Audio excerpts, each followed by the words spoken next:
The morning started like any other Tuesday for Captain David Walsh. He'd been flying small cargo planes across the Pacific for nearly 16 years now, and honestly, most days blurred together. Wake up at 5, check the weather reports, inspect the plane, load up whatever needed delivering, and take off. Today's job was simple enough. Medical supplies heading to a chain of remote islands between Papua New Guinea and the northern tip of Australia. David grabbed his coffee from the cockpit holder and settled into his seat. The sun was just starting to peek over the horizon, painting the ocean below in shades of orange and gold. Beautiful, sure, but he'd seen it 1,000 times before. His mind was already running through the checklist, making sure everything was in order. The engine hummed smoothly as he lifted off from the small airstrip. Below him, the coastline disappeared, replaced by endless blue water. This was the part of the job he actually enjoyed. The solitude, the quiet, just him and the sky. No traffic jams, no crowded offices, no small talk. Just the steady drone of the engine and the occasional crackle of the radio. He reached for his thermos, pouring himself another cup of coffee. The flight plan showed about 2.5 hours to his first drop-off point. Easy. He'd done this route so many times he could probably fly it with his eyes closed. Not that he would, of course, but the point was, this was routine. Except it wasn't going to be routine for much longer.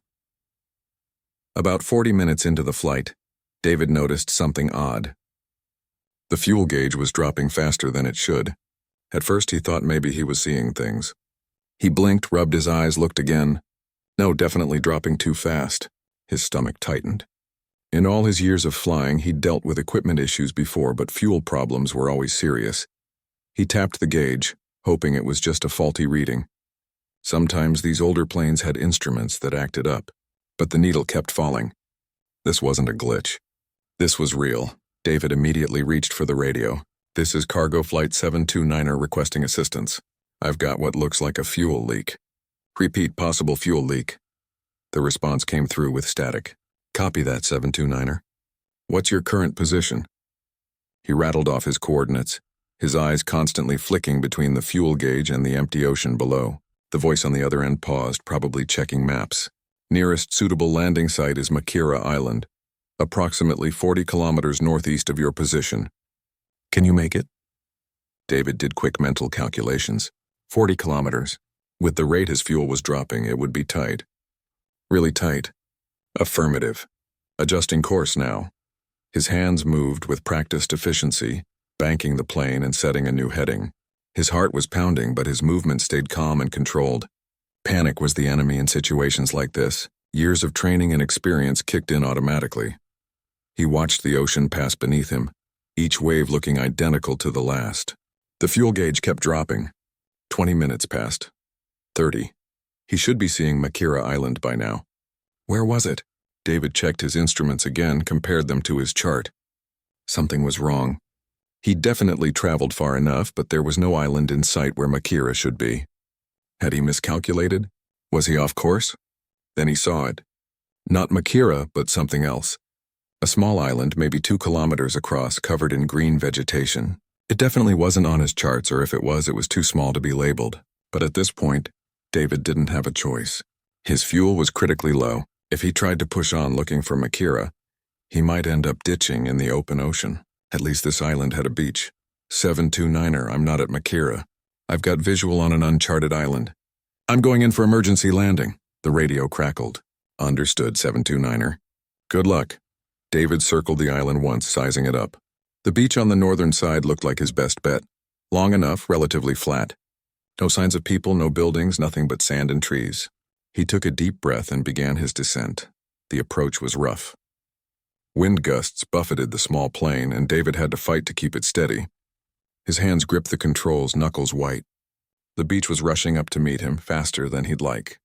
He pulled back slightly, adjusting. The wheels hit sand with a bone-jarring thud. The plane bounced once, twice, then the wheels caught and held.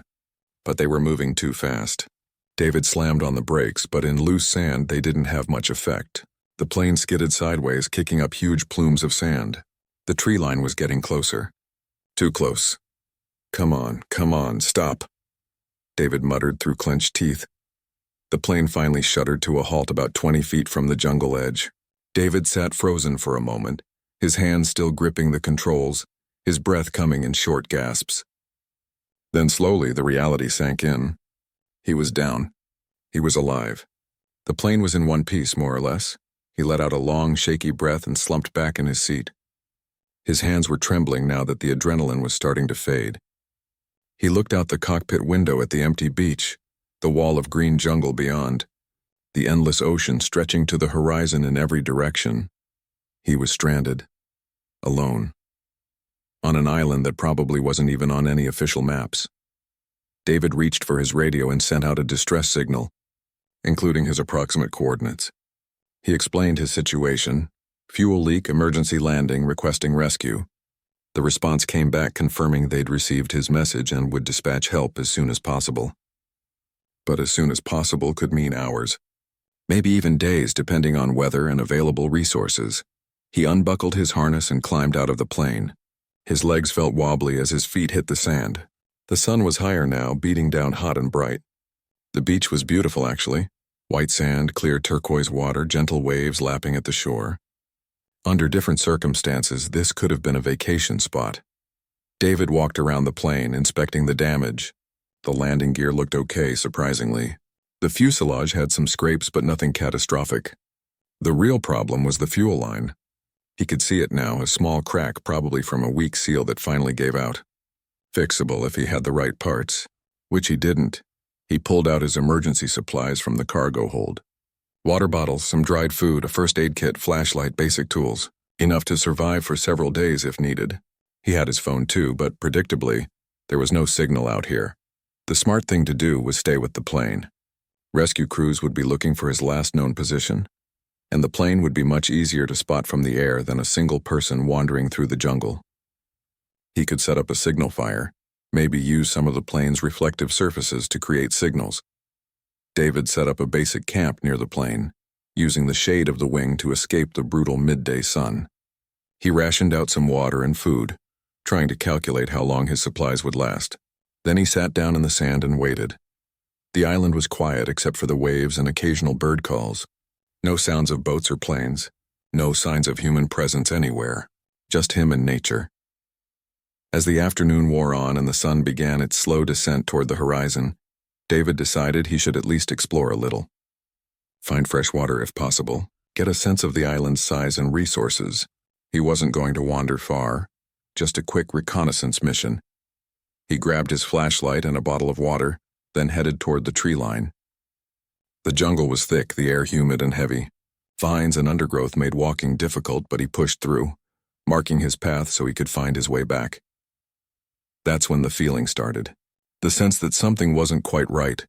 He couldn't put his finger on it exactly, but something about this place felt occupied, lived in. Even though he couldn't see any evidence of people, David shook off the feeling. He was probably just spooked from the emergency landing. His nerves were still shot. But as he made his way back to the beach as the sun set, painting the sky in brilliant reds and purples, he couldn't shake the sensation that somewhere in that jungle, someone or something was watching him. David barely slept that first night. Every sound seemed amplified in the darkness. The rustle of palm fronds, the crash of waves, strange bird calls that echoed through the jungle. He kept his flashlight close, occasionally sweeping the beam across the beach and tree line. Nothing. Just shadows and his own imagination working overtime. When morning finally came, he felt exhausted but restless. The rescue team hadn't arrived yet, which wasn't surprising. They'd probably need to organize a proper search, check weather conditions, coordinate with different agencies. He could be waiting here for days. David decided to make the most of his time. He needed to find fresh water. The bottles he had wouldn't last long in this heat, and dehydration was a serious risk. He also wanted to explore the island properly, get a better sense of where he was. After checking his radio one more time and leaving another message with his status, he grabbed his backpack and headed inland. The jungle was even thicker than he remembered from his brief exploration yesterday. Vines hung like curtains between trees, and the undergrowth grabbed at his legs with every step. Sweat poured down his face within minutes. He pushed deeper into the island's interior, following what seemed like natural pathways where the vegetation was slightly less dense. The sound of the ocean faded behind him, replaced by the buzzing of insects and the occasional screech of birds he couldn't see. It was beautiful in a wild, untamed way, but also slightly unsettling. About 20 minutes into his hike, David stopped dead in his tracks. Through a gap in the palm trees ahead, he saw something that made his heart skip. A structure. An actual man-made structure. He moved closer, his pulse quickening. It was a shelter, and not a crude one either. Someone had taken real time and effort to build this. Wooden poles, maybe 4 inches thick, were lashed together with what looked like braided plant fibers. The craftsmanship was impressive. The joints were tight, the frame solid. The roof was made from layers of palm fronds carefully overlapped to shed rain. It was small, maybe 8 feet by 10 feet, but it looked sturdy and well-maintained. "Hello?" David called out, his voice sounding strange in the quiet jungle. "Is anyone here?" No answer. Just the buzz of insects and the distant sound of waves. He moved closer, his eyes scanning every detail. Near the shelter was a fire pit, surrounded by smooth stones arranged in a perfect circle. The ashes inside looked recent, gray and powdery, not scattered by wind or rain. Someone had used this fire pit within the last day or two. David's mind raced. Who lived here? A hermit, a researcher, someone else who'd been stranded? The island had seemed completely uninhabited from the air, but clearly, someone called this place home. He looked around more carefully. A crude spear leaned against a nearby tree, its tip sharpened and hardened by fire. Several containers made from bamboo and hollowed-out coconuts sat in a neat row near the shelter's entrance. There was even a basic tool set. Sharp stones, pieces of metal that looked like they'd been salvaged from something. Bone implements. "Hello?" He called again, louder this time. "I don't mean any harm. My plane crashed on the beach. I just need help." Still nothing. But David couldn't shake the feeling that he was being watched. The hairs on the back of his neck stood up. He turned slowly, scanning the jungle, but saw nothing except trees and shadows. He approached the shelter cautiously and peered inside. A sleeping area made from dried grass and leaves. A few personal items, a rusted knife, some fishing line, carved wooden objects whose purpose he couldn't identify. Everything was organized, deliberate. Whoever lived here had been doing so for a while. David stepped back, unsure what to do. Should he wait here? Leave a message? Take something to prove he'd found this place? No, that last option felt wrong, like stealing. Instead, he decided to head back to the beach. Whoever lived here clearly knew how to survive, and they'd probably seen or heard his plane land. Maybe they were just cautious, observing him from a distance. He couldn't blame them for that.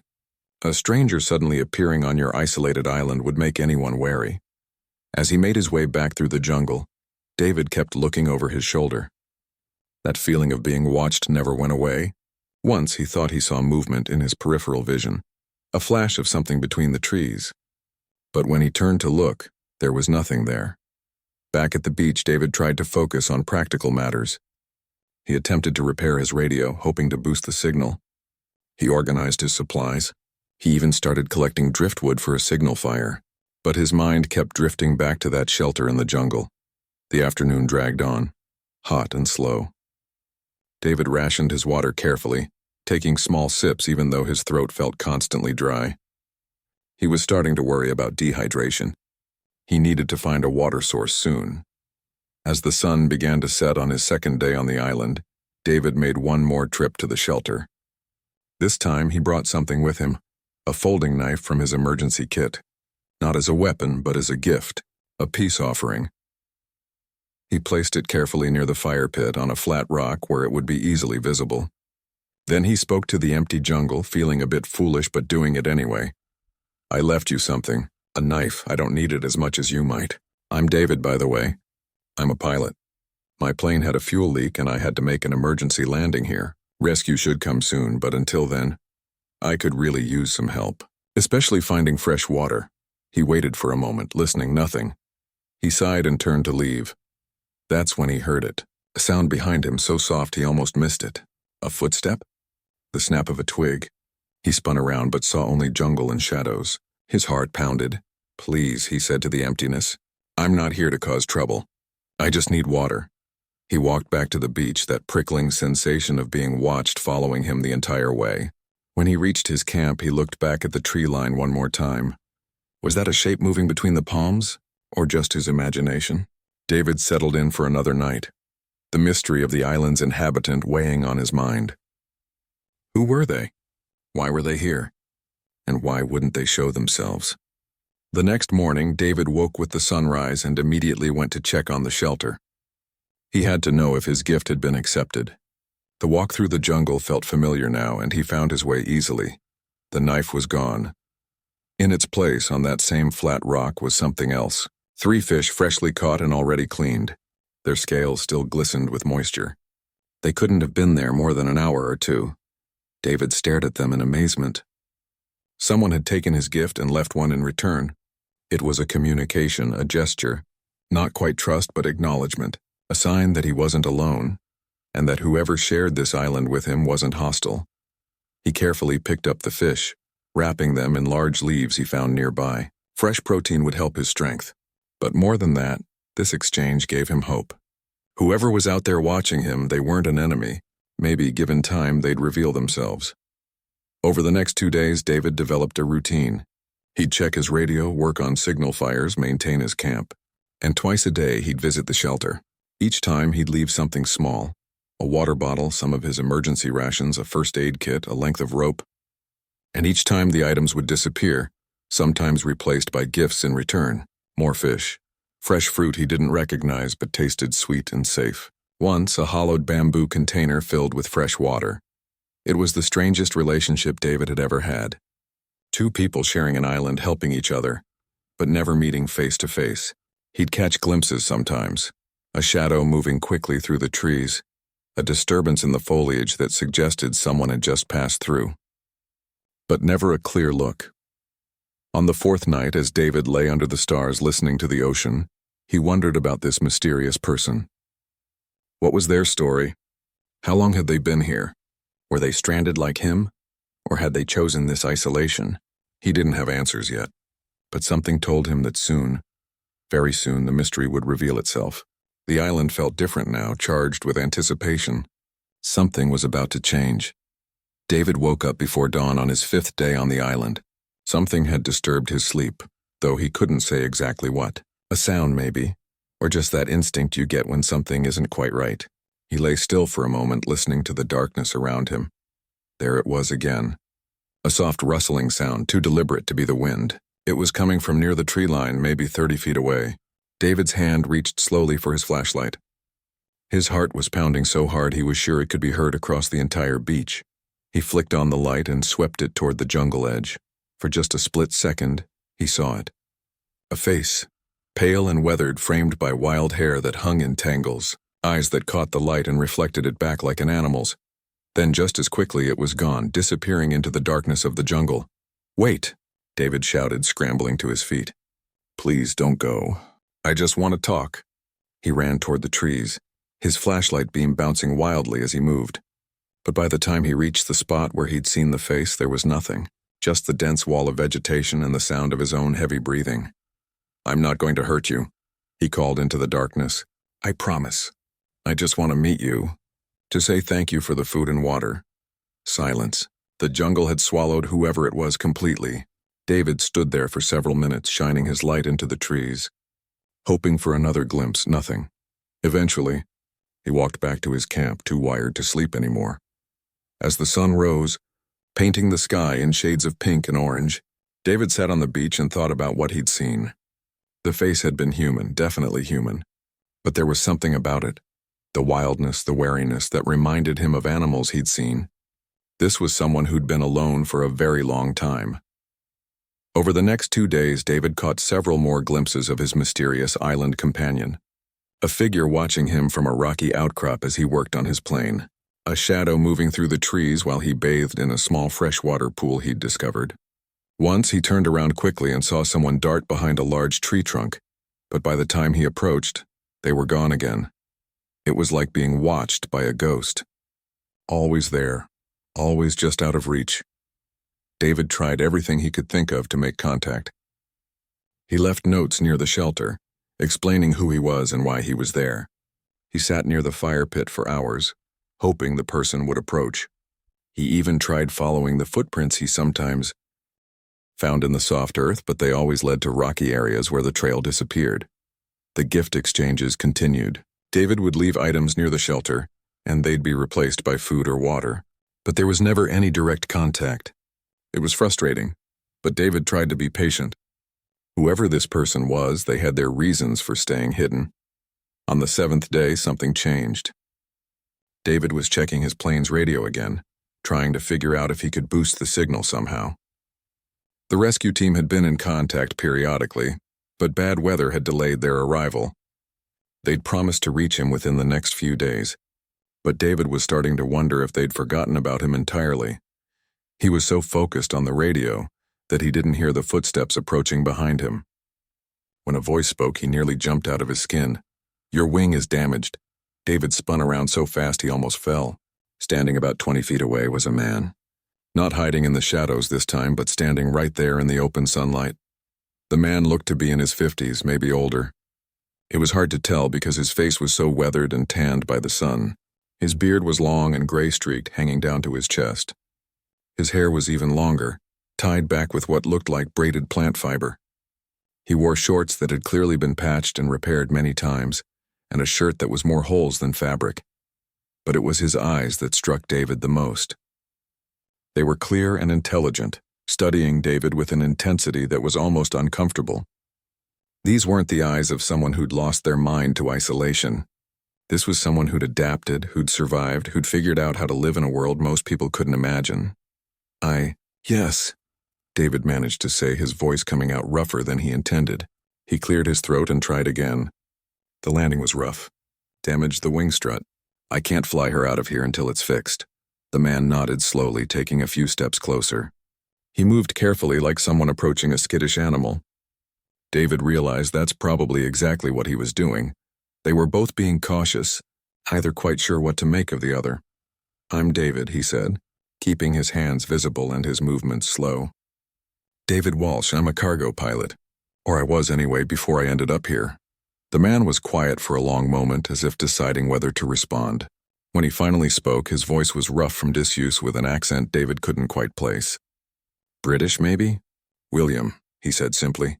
"Call me Will." David felt relief wash over him. A name, they'd made contact. This was progress. "How long have you been here, Will?" Will looked out at the ocean, his expression unreadable. "Long time. 14 years, near as I can figure. Lost count after a while. 14 years. The number hit David like a punch to the gut. 14 years alone on this island. He couldn't even imagine it. What happened? How did you end up here? Will sat down on a piece of driftwood, still maintaining that careful distance. I was sailing. Solo trip around the Pacific. Storm came up fast, bigger than anything I'd seen before. Boat capsized. I held on to debris, washed up here 3 days later. Activated my emergency beacon, but he shrugged. Rescue never came. God, I'm sorry, David said. I can't imagine. First year was hell, Will continued, his voice distant as if he was looking back at memories he'd rather forget. Nearly died more times than I can count. Dehydration, starvation, infection from a coral cut that got bad. But you learn, you adapt, or you die. David sat down too, careful to mirror Will's posture, trying to seem non-threatening. Your shelter is impressive. The tools you've made. You've really figured out how to survive here. A hint of something that might have been pride flickered across Will's face. The island teaches you if you pay attention. Which plants are safe, where the fish gather, how to predict the weather. Took years, but I learned. They sat in silence for a moment. David had 1,000 questions, but wasn't sure which ones to ask. Finally, he settled on the most obvious one. Why didn't you approach me sooner? I've been here a week. Will looked at him with an expression that was hard to read. Wasn't sure you were real at first, he admitted. I've had conversations with people who weren't there. Happens when you're alone too long. Took me a few days to be certain you weren't just another trick my mind was playing. The admission was so honest, so vulnerable, that David didn't know what to say. He thought about what 14 years of isolation would do to a person's mind. The fact that Will was as coherent and functional as he was seemed like a miracle. I'm real, David said gently, and help is coming. A rescue team. They should be here in the next day or two. You can leave with me, Will. You can go home. Will's expression changed. Something shuddered behind his eyes and he looked away. Home, he repeated as if testing out a word in a foreign language. Don't know if I have one of those anymore. But your family, David started. My parents would be in their 80s now if they're even still alive. Will interrupted. I have no siblings. No wife, no kids. I had friends, sure, but after 14 years, I'm probably legally declared dead. My life, whatever it was, it's gone. David felt his hope deflating, but still civilization. Real food, medicine, comfort, don't you want that? Will stood up and looked back toward the jungle, toward his shelter hidden in the trees. When he spoke, his voice was quiet but certain. I've made a life here. It's not much by most people's standards, but it's mine. I understand this place. I know every inch of this island, every plant, every tide pattern. Out there? He gestured vaguely toward the ocean. Out there, I'd be lost. The conversation continued as the sun climbed higher, but David could feel the walls Will had built around himself. They were walls made of 14 years of solitude, of survival, of letting go of the world he'd once known, and David was beginning to realize that breaking through those walls might be impossible. Over the next 2 days, David and Will fell into an unexpected rhythm. Will would appear in the mornings, usually around sunrise, and they'd talk. Sometimes for hours, sometimes just briefly, before Will would retreat back into the jungle. David learned to not push too hard, to let Will set the pace of their conversations. The stories Will shared were incredible. He talked about the early days when every moment was a struggle just to stay alive, how he'd tried to fish with his bare hands before figuring out how to make spears and traps, the time he'd eaten a plant that made him violently sick for 3 days, and how he'd learned through trial and error which vegetation was safe. The infection that had nearly killed him in year 2, and how he'd survived by using certain tree bark that seemed to have healing properties. You know what the hardest part was? Will said one morning as they sat on the beach. Not the hunger or the fear of dying. It was the silence. The lack of human voices. I'd talk to myself just to hear words, but it's not the same. After a while, I started forgetting how conversations worked. The back and forth. The rhythm of it. David noticed that Will's speech sometimes had odd pauses, as if he was translating thoughts into words more carefully than most people needed to. 14 years of mostly silence would do that.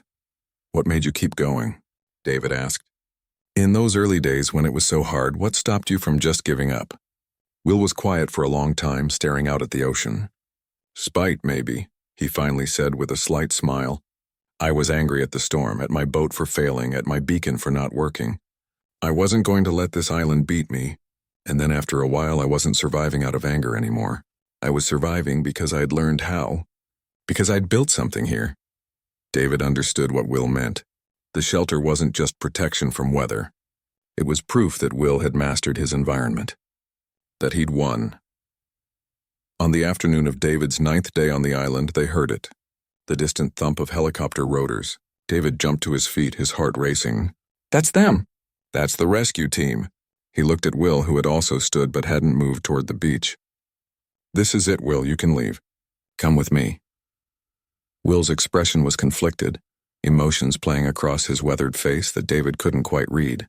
The helicopter sound was getting louder, closer. David could see it now, a dark shape against the bright sky. Heading straight for the island. Will, we need to go. Now. They won't wait long, there's weather coming in. They said so on the radio yesterday. But Will took a step backward toward the tree line. I can't. Yes, you can, David insisted, his voice urgent. The helicopter was circling now, looking for a place to land. This is your chance. Your one chance to get back to civilization, to real life. This is my real life, Will said, and his voice was steady despite the emotion David could see in his eyes. What's out there? That's the dream now. This island, this existence, this is what's real to me. David wanted to argue, to grab Will and physically drag him to the helicopter if necessary, but something in Will's eyes stopped him. This wasn't fear or confusion. This was certainty. Will had made his choice, and he'd made it a long time ago. The helicopter was landing now, its rotors kicking up huge clouds of sand. David could see 2 figures climbing out, rescue workers in bright orange gear. They were waving at him, gesturing urgently. At least think about it, David shouted over the noise. You don't have to decide right now. Come meet them. Talk to them. But Will was already backing away, disappearing into the shadows of the jungle.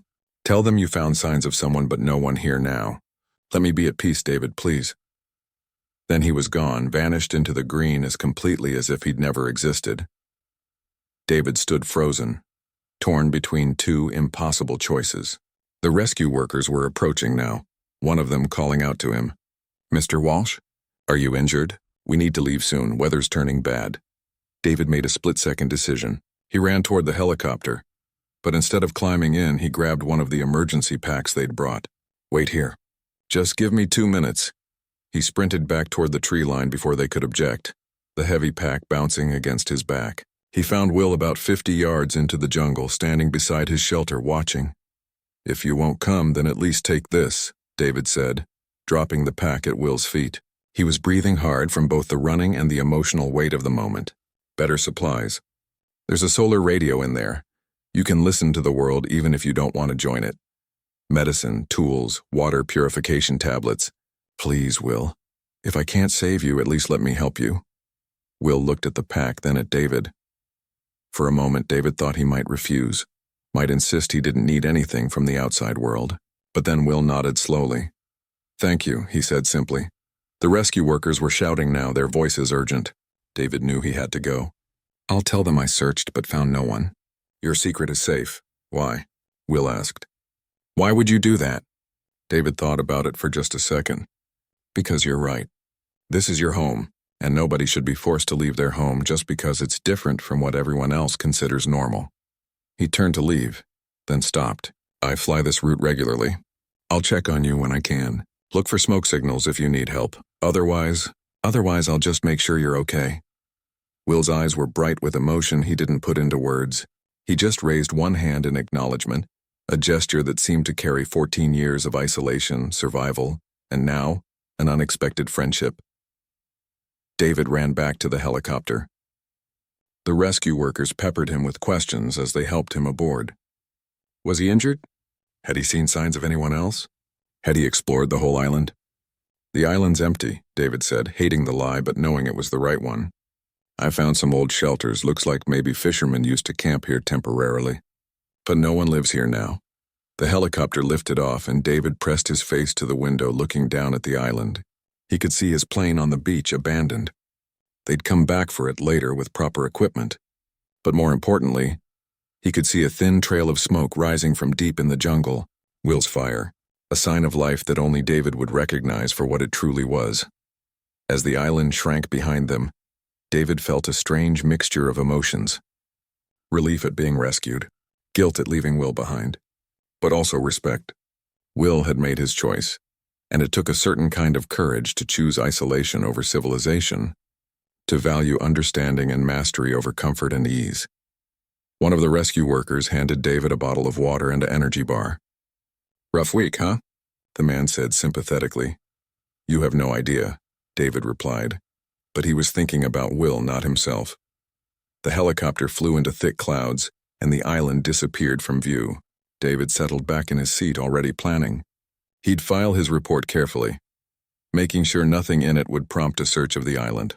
He'd protect Will's secret, and in 6 months or so, when he flew this route again, he'd make a small detour, just to check, just to make sure Will was okay. Because sometimes the greatest rescue isn't bringing someone back to civilization. Sometimes it's respecting their choice to stay away from it. The flight back to civilization felt surreal.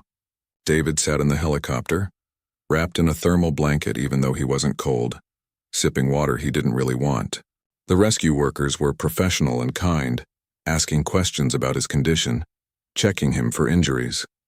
He answered mechanically, his mind still back on that island with Will.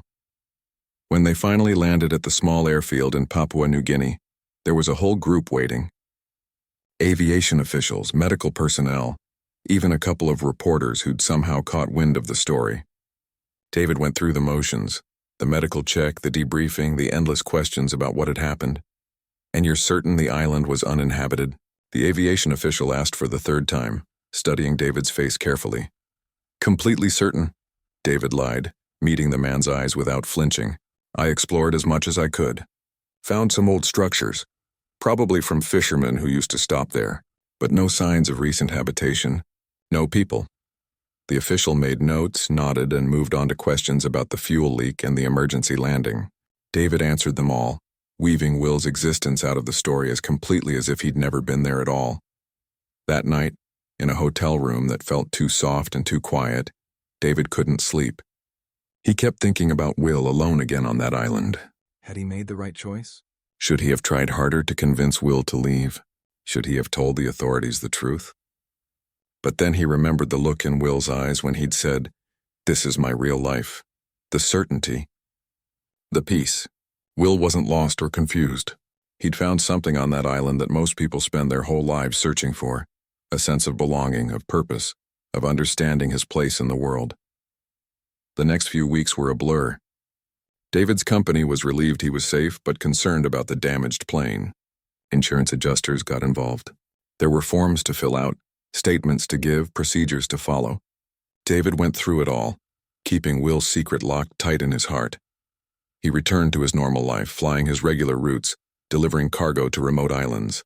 But everything felt different now. The routine that had once been comfortable now felt hollow.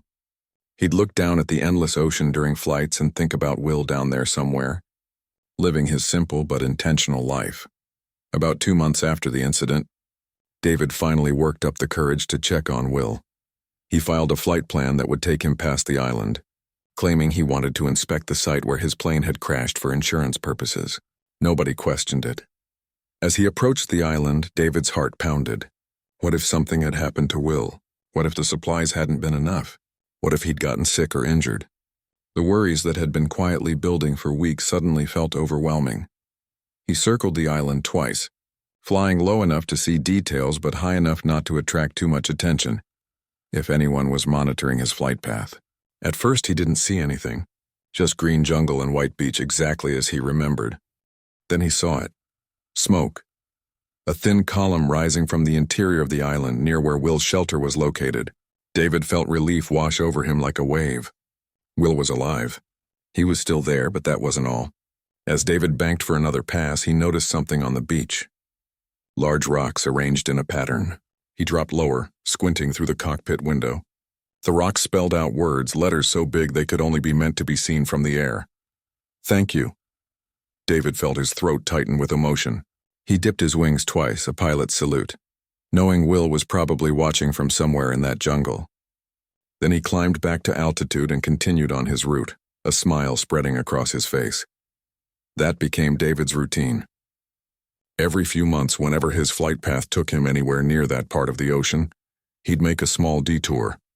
He'd circle the island looking for smoke, for signs of life, for those 2 words spelled out in rocks on the beach. And every time they were there. Sometimes the message was the same. Once the rock spelled out all good, another time simply alive. It became a strange but meaningful friendship, conducted entirely from a distance. David would sometimes drop a package attached to a small parachute, more supplies, books wrapped in waterproof plastic, even a solar-powered music player loaded with songs he thought Will might enjoy. He never knew for sure if Will received these gifts, but the rock messages continued, so he kept sending them. A year after his emergency landing, David brought someone with him on one of his check-in flights.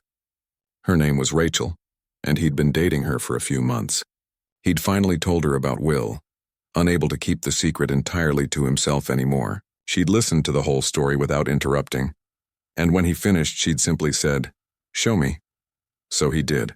They flew over the island together, and Rachel stared down at the smoke, the shelter just barely visible through the trees, and the rock message on the beach that day read, "Still here." "He really chose to stay," she said. Wonder in her voice. "He really did," David confirmed. "Do you think he's happy?" she asked. David thought about it as he guided the plane in a wide circle. "I think he's content," he finally said. Which might be better than happy.